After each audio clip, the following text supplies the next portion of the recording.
बिहार की सियासत में मुस्लिम वोटरों को लेकर अब की बार एक नई जंग शुरू हो गई है। पिछले विधानसभा चुनाव में खुद को एक अहम फैक्टर साबित कर चुके असदुद्दीन ओवैसी की एमआईएम ने इस बार के चुनाव के लिए इंडिया ब्लॉक की अगुवा आरजेडी को एक प्रस्ताव भेजा था। प्रस्ताव में खुद को महागठबंधन में शामिल करने की मांग की थी, लेकिन आरजेडी नेताओं के बयान ने साफ कर दिया है कि महागठबंधन में ओवैसी के लिए नो एंट्री है, दरवाजे बंद हैं।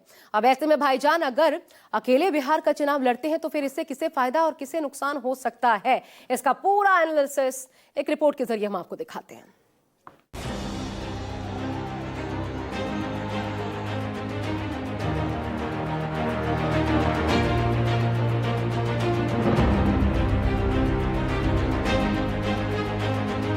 वो एनडीए को हराना चाहते हैं,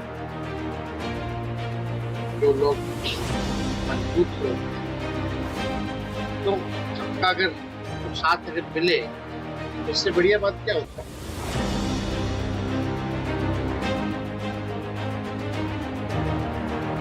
अख्तरुल ईमान साहब बात कर रहे हैं, क्या होता देखेंगे, नहीं है तो हम चुनाव लड़ेंगे भाई। अगर आपकी मंशा है कि बीजेपी की अधिनायकवादी चरित्र को शिकस्त दी जाए, अगर नफरत की उनकी राजनीति को शिकस्त दी जाए, तो कई दफा चुनाव ना लड़ने का फैसला भी उसी तरह का फैसला होगा। 4 भागे तो 24 आएंगे, और जिन्होंने इनको भगाया हम तुमको भगाएंगे। बिहार में तेजस्वी की खास रणनीति, इंडिया ब्लॉक में एआईएमआईएम की नो एंट्री।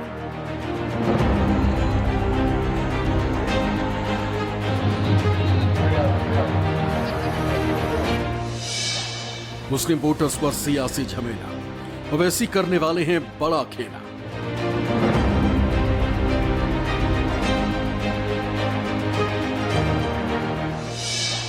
बिहार में अकेले लड़ेंगे भाईजान, तो किससे फायदा किससे नुकसान।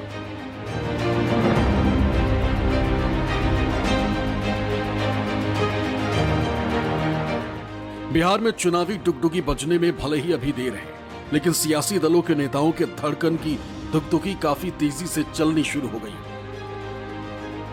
खासकर एआईएमआईएम चीफ असदुद्दीन ओवैसी के एक दाव ने सत्ताधारी एनडीए और विपक्षी इंडिया ब्लॉक दोनों की टेंशन बढ़ा दी। एआईएमआईएम के प्रदेश अध्यक्ष अख्तरुल ईमान का महागठबंधन में शामिल होने के लिए पहले आरजेडी को लेटर लिखना और फिर आरजेडी की ओर से इशारों में ही उनके प्रस्ताव को नामंजूर कर देना प्रदेश की राजनीति में मुस्लिम वोटर्स को लेकर नए सिरे से माथापच्ची शुरू हो गई। दरअसल असदुद्दीन ओवैसी ने बिहार चुनाव के लिए महागठबंधन में शामिल होने की अपनी इच्छा जताई। इसके लिए उनके प्रदेश अध्यक्ष अख्तरुल ईमान ने आरजेडी चीफ लालू प्रसाद यादव को बीते 2 जुलाई को एक चिट्ठी लिखी थी। उस चिट्ठी का जवाब अभी तक तो एआईएमआईएम को नहीं मिला, लेकिन आरजेडी नेता तेजस्वी यादव ने 5 जुलाई को पशुपति पारस के घर जाकर उन्हें और हेमंत सोरेन की पार्टी जेएमएम को महागठबंधन में शामिल करने का संकेत देकर एक हिसाब से ओवैसी को अपने साथ रखने से मानो मना ही कर दिया। न सिर्फ तेजस्वी यादव के बयानों से ऐसा लगता है कि महागठबंधन में ओवैसी के लिए जगह नहीं, बल्कि आरजेडी के सांसद मनोज झा ने तो उन्हें बिहार में चुनाव न लड़ने की ही नसीहत दे डाली। महागठबंधन के जितने हमारे सहयोगी दल हैं, उनके सामने भी हमने बात को जो है रख दिया है, पारस जी के बारे में, इनके प्रस्ताव के बारे में। तो हमको लगता है जल्दी ही हम लोग जो है किस दिन किस वक्त जो होगा आप लोगों को सूचित हम लोग करते हैं। कब हम लोग, अच्छी बात है, जो एनडीए को हराना चाहते हैं,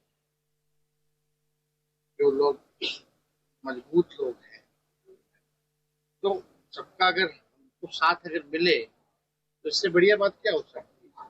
जेएमएम की भी इच्छा है कि महागठबंधन में आएंगे, उनसे भी हम बात करने जा रहे थे, लेकिन अभी स्थिति अभी बात करने लायक नहीं है। अब एआईएमआईएम की पेशकश और आरजेडी का उन्हें अपने साथ रखने की रणनीति को समझने के लिए हमें 2020 के बिहार विधानसभा चुनाव को देखना होगा। ओवैसी साहब मूलतः में उनका बेस हैदराबाद में है। उनके चुनाव लड़ने से क्या होता है नहीं होता है, ये ओवैसी साहब भी जानते हैं, उनके सलाहकार भी जानते हैं। अगर आपकी मंशा है कि बीजेपी की अधिनायकवादी चरित्र को शिकस्त दी जाए, अगर नफरत की उनकी राजनीति को शिकस्त दी जाए, तो कई दफा चुनाव ना लड़ने का फैसला भी उसी तरह का फैसला होगा। मुझे उम्मीद है उस पर विचार करेंगे। मैं समझता हूं कि आप उस संदर्भ में सोचिए कि महागठबंधन ने एक लंबी लकीर तेजस्वी जी ने खींच दी है। इस लकीर को समझते हुए मैं आग्रह करूंगा माननीय ओवैसी साहब, ये चुनाव बहुत महत्वपूर्ण है, देश की राजनीति को भी निर्धारित करेगा। उस चुनाव में एआईएमआईएम ने सीमांचल क्षेत्र में 20 सीटों पर चुनाव लड़ा और 5 सीटें जीतकर बिहार की राजनीति में मानो तहलका मचा दिया। इस चुनाव में एआईएमआईएम को कुल वोट 1.24% मिले थे, जो लालू यादव के आरजेडी के पारंपरिक मुस्लिम यादव वोट बैंक में सेंध लगाने का स्पष्ट संकेत है। वो अलग बात है कि बाद में तेजस्वी यादव के नेतृत्व में 4 विधायकों ने आरजेडी में शामिल होकर एआईएमआईएम को गच्चा दे दिया, लेकिन पार्टी ने सीमांचल में अपनी मजबूत उपस्थिति दर्ज जरूर करा दी थी। 4 भाग गए थे अपना ईमान बेचकर, ये 4 भाग गए थे। अब इंशाअल्लाह 24 आएंगे, इंशाअल्लाह ताला। 4 भागे तो 24 आएंगे, और जिन्होंने इनको भगाया हम तुमको भगाएंगे बिहार में। दरअसल बिहार का सीमांचल मुस्लिम बहुल इलाका है। किशनगंज, कटिहार, अररिया और पूर्णिया जिलों में बिहार की सबसे ज्यादा मुस्लिम आबादी रहती है। इन जिलों में यानी सीमांचल के पूरे क्षेत्र में विधानसभा की 24 सीटें आती हैं। सबसे ज्यादा 7 सीटें कटिहार और पूर्णिया जिले में हैं। बाकी की 10 सीटें अररिया और किशनगंज जिले में आती हैं, यानी पूरे बिहार की 10% सीटें सीमांचल क्षेत्र में। और इन 10% सीटों पर ओवैसी की दावेदारी इतनी अहम क्यों है? जवाब है मुस्लिम बाहुल। 2011 की जनगणना के मुताबिक सबसे ज्यादा किशनगंज में 68%, कटिहार में 44%, अररिया में 43% और पूर्णिया में 38% मुस्लिम आबादी वास करती है। कुल मिलाकर आंकड़े देखें तो सीमांचल की 46% आबादी मुस्लिम है। ये मुस्लिम आबादी बिहार विधानसभा के चुनावों में क्या असर डालती है, इसे समझने के लिए आपको पिछले 2 चुनावों के नतीजे बताते हैं। 2015 के विधानसभा चुनाव में महागठबंधन ने सीमांचल की 24 में से 17 सीटें जीती थी, लेकिन 2020 के चुनाव में महागठबंधन केवल 7 सीटें जीत पाई, यानी महागठबंधन को 10 सीटों का नुकसान उठाना पड़ा। यही वजह है कि अब की बार ओवैसी की पार्टी अपनी दावेदारी को मजबूत बताते हुए महागठबंधन में शामिल करने की लगातार इच्छा जता रही है, लेकिन आरजेडी की ओर से एआईएमआईएम को बीजेपी की बी टीम बताया जा रहा है। हम लोगों ने बिहार के हित में, बिहार के आमजनों के हित में, बिहार के सौहार्दपूर्ण वातावरण को बनाने के लिए, बिहार के भविष्य को और नफरत की आग न लगे उसको बचाने के लिए हम लोगों ने अपना दिल बड़ा करते हुए, हरचंद के मुझे गठबंधन के लोगों ने बड़ा झटका दिया है, उसके बावजूद भी हमने प्रस्ताव दिया कि बिहार की जो आज की स्थिति है, ऐसे वक्त में सेकुलर वोटों का बिखराव मुनासिब नहीं है और सबको मिलकर इस फासिस्ट सरकार को, जो सांप्रदायिक सरकार है, इसको हटाना चाहिए। तो हमने ये दिया है। अब मेरे इस उदारता को उन लोगों ने मेरी कमज़ोरी समझी होगी, लेकिन हमने तो अपना कष्ट सह के भी बिहार के हित में ये निर्णय लिया और ये प्रस्ताव दिया है। उनकी तरफ से बिल्कुल चुप्पी है, नाना प्रकार की बातें सुनी जा रही हैं। इस बार बिहार विधानसभा का चुनाव पर पूरे देश और दुनिया की नज़र है और तेजस्वी यादव जी की सरकार बनाने के लिए पूरा बिहार तैयार है। तेजस्वी यादव जी के नाम का सुनामी है और इस बिहार के चुनाव परिणाम से देश की राजनीति की दशा दिशा तय होनी है। तो जो लोग, जिनका ट्रैक रिकॉर्ड ये रहा है कि बीजेपी की बी टीम बन करके उन्होंने मदद पहुंचाई है, अब वो चाहते हैं, उन्होंने पत्र लिखा है, तो ये फैसला निर्णय श्री तेजस्वी यादव जी, आदरणीय लालू प्रसाद जी लेंगे। पत्र में क्या लिखा है मुझे नहीं पता, लेकिन उनका ट्रैक रिकॉर्ड तो ये रहा है।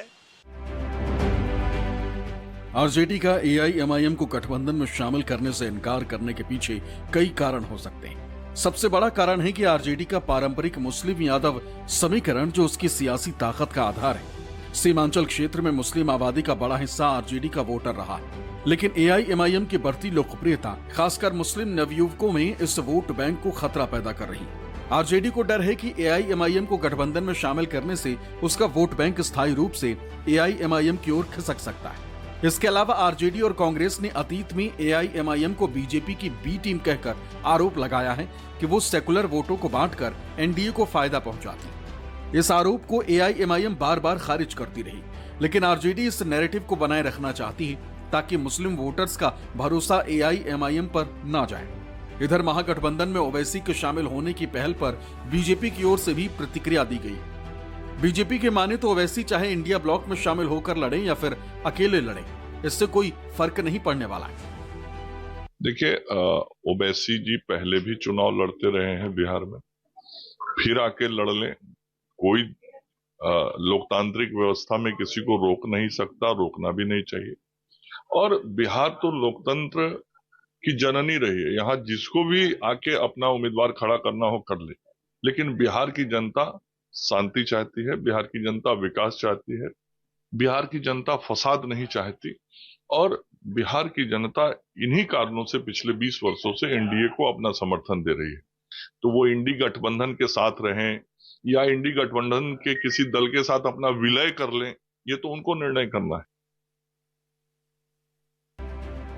खैर, ओवैसी की पार्टी का आरजेडी और उनके साथियों के साथ अगर गठबंधन नहीं होता है तो एआईएमआईएम इस अस्वीकृति को मुस्लिम वोटर्स के बीच ये दिखाने के लिए इस्तेमाल कर सकती है कि आरजेडी ने उनकी पार्टी को दरकिनार किया, जिससे वो मुस्लिम वोटों को और मजबूती से अपनी ओर खींच सकते हैं। ऐसे में मुस्लिम वोटों का बिखराव तय है, जो एनडीए के लिए फायदेमंद हो सकता है। पिछले चुनाव में एआईएमआईएम ने सीमांचल क्षेत्र में 14.28% वोट शेयर हासिल किया था। इस बार वो 50 से ज्यादा सीटों पर लड़ने की योजना बना रही। इससे महागठबंधन खासकर आरजेडी को नुकसान हो सकता है, क्योंकि सीमांचल में उसका वोट बैंक कमजोर पड़ सकता है। Bureau report, news 24।